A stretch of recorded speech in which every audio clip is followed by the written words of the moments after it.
Hello and welcome to Vegan Cafe 21. Today we are making a vegan version of Indian cookie Nankhatai.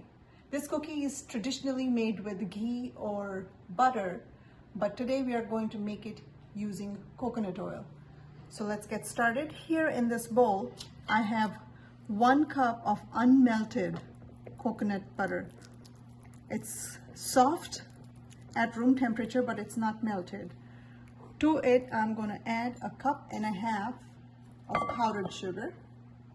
If you like your cookie a little bit sweeter, you can add another 2 tablespoons of sugar to this mix. And now we are going to cream this mixture.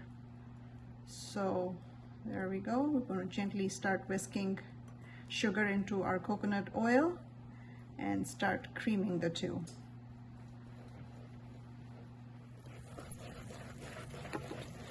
As you can see, it's coming together. So I've been whisking this coconut oil and powdered sugar mixture for about 2 minutes and 30 seconds, and this is what it looks like. So looks good, nice and fluffy. So we're going to let this sit on the side and wait for us. Also, in the meantime, I have started preheating the oven to 350 degrees Fahrenheit. So the oven will be ready and waiting for us when we are done preparing our cookies. Here in this big bowl, I'm going to add our flours. I have 2 cups of all-purpose flour that I'm going to add here. 1/2 cup of gram flour or besan. And 1/4 cup of semolina or Sooji. So there we go. To this, we are going to add 1 teaspoon of baking powder and sift our dry ingredients. Okay, so we're done sifting our flour. This is what the sifter caught, so I'm just going to discard that. To this flour, I'm going to add 1/2 teaspoon of, no, actually this is 1/4 teaspoon of salt.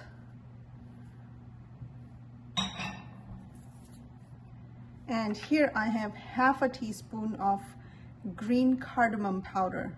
So I just broke open the pods, got the seeds out, and powdered the cardamom. I'm going to add this as well. And using my hands, I'm going to mix all the dry ingredients nicely. Let's pull over our sugar and coconut oil mixture, and to it we are going to add all our dry ingredients. There we go.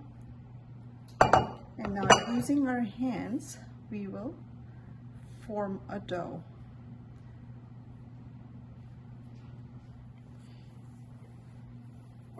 Our dough is coming together.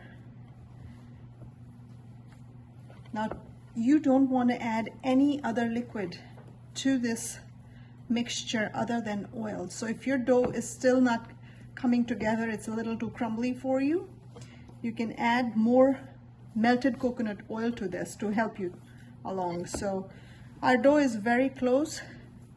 I don't think we really need much help, but I'm just going to, in the interest of time, just use about a teaspoon more of coconut oil. And you will see how quickly it binds together as soon as you add even that little bit of oil. There we go.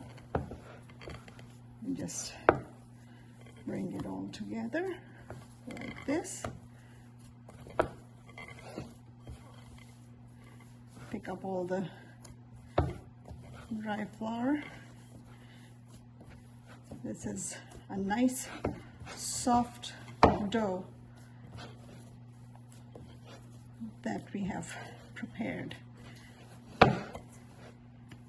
You can use 2 hands to sort of further soften it up a little bit and shape it into a ball. I'm going to pick up all these pieces.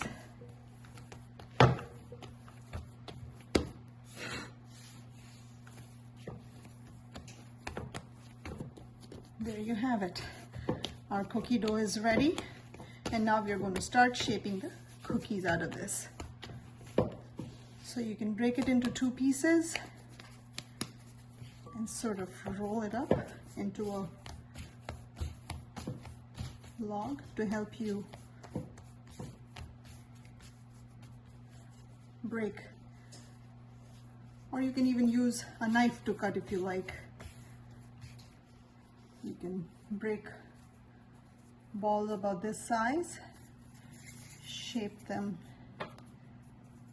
like this, and set them on a parchment lined baking sheet.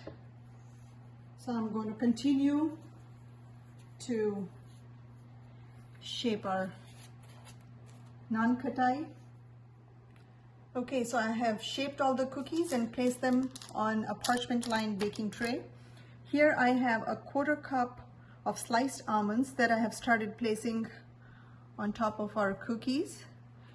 You can choose pistachios if you like. I just happen to have almonds on hand, so I'm going to use these.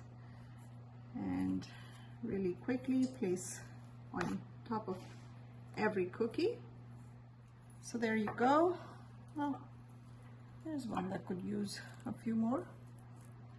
There, I think they're all happy with what they got. Now we can,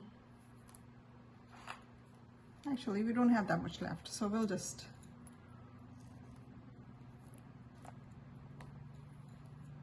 do this. There, we're done. Now we'll walk our tray to the oven, place it on the top shelf,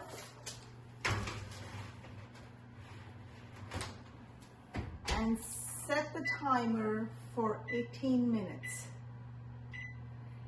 It may take anywhere from 18 to 20 minutes, but we're going to set it for 18. Keep an eye on them. We're not looking for them to change color so much. They just have to puff up nice and brown, and we'll check back after 18 minutes. Okay, so the cookies are out of the oven. They've been cooling for about 7 minutes now. So let's see if I can lift one and show you. Look how nice and brown they are at the bottom, but they have not changed much color up on top. So I'm going to transfer them over to our cooling rack to cool down a little bit more before we can pack them away in an airtight container. Our cookies are transferred onto a cooling rack, and they will be ready for us in about 15-20 minutes. So there you have it. Hope you enjoyed this recipe, and I'll see you again soon with a new vegan version of traditional favorites.